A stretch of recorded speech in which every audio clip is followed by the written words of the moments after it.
কাজল, তুমি কিন্তু আসলে অনেক সুন্দর। অনেক সুন্দর তাই না?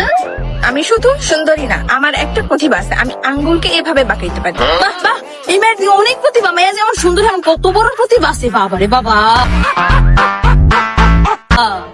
প্রতিভা কি আমার নাই? প্রতিভা আমারও আছে। ও আঙ্গুল সামনে বাঁকাইতে পারে আর আমি আঙ্গুল পেছনে বাঁকাইতে পারি। প্রতিভা আমারও আছে, আমি ব্রু নাচাইতে পারি। হয়তো প্রতিভা দেখাইছ, আমি তাহলে আমার প্রতিভাটি দেখাই। সবাই জানে। আপু, তোমার প্রতিভা দেখার লাগবে না, আমরা বুঝছি তোমার প্রতিভা আছে। তুমি এমন করো কেন? সবাই সবার প্রতিভা দেখাচ্ছে, আপু আপনার প্রতিভাটা দেখাক। আপু দেখাও তোমার কি প্রতিভা আছে। আমার কিন্তু তোকে মতো একটা একটা করে প্রতিভা না, আমার কিন্তু অনেকগুলা প্রতিভা, ছোটখাটো প্রতিভা না, অনেক বড় বড় প্রতিভা। ওই একটা আঙ্গুল এমন করে খুশি হয়ে গেছে, আমি সবগুলো এমন করতে পারি। একটু আঙ্গুল বেঁকায় খুশি হয়ে গেছিস, আমি সবগুলো আঙ্গুল বেঁকায় দিতে পারি। আসবা তোরা তো আমাকে অল্প দিনের মিশো, যদি বেশি দিন মিশি তাহলে বুঝতে পারতি যে আমার কি পরিমাণ প্রতিভা। আমার প্রতিভা জ্বালা তোরা টিকতেই পারতি না, মানে আমার প্রতিভা দেখতে দেখতে দেখতে দেখতে তোরা টাস্কি খাই যেতি। আমি কিন্তু গাছে উঠতে পারি, গাছে তুইটা ঠাস করে আমার লাভ দিতে পারি, আমি সাঁতারও কাটতে পারি। এত নিচে জায়গায় সাঁতার কাটতে কাটতে কাটতে কাটতে মাঝে রাহে আমার লোক কত হইতে, কিন্তু আমার তো টাইম নেই, কারণ আমার আরো প্রতিভা দেখতে আমি আবার অন্য সেকশনে যাই, মানে সব সেকশনে আমার প্রতিভা। আমি তো একটা সংবাদ তোরা কি কইছিলি রেডিওটা অন করতে? আরো দেখ প্রতিভা, আরো দেখ।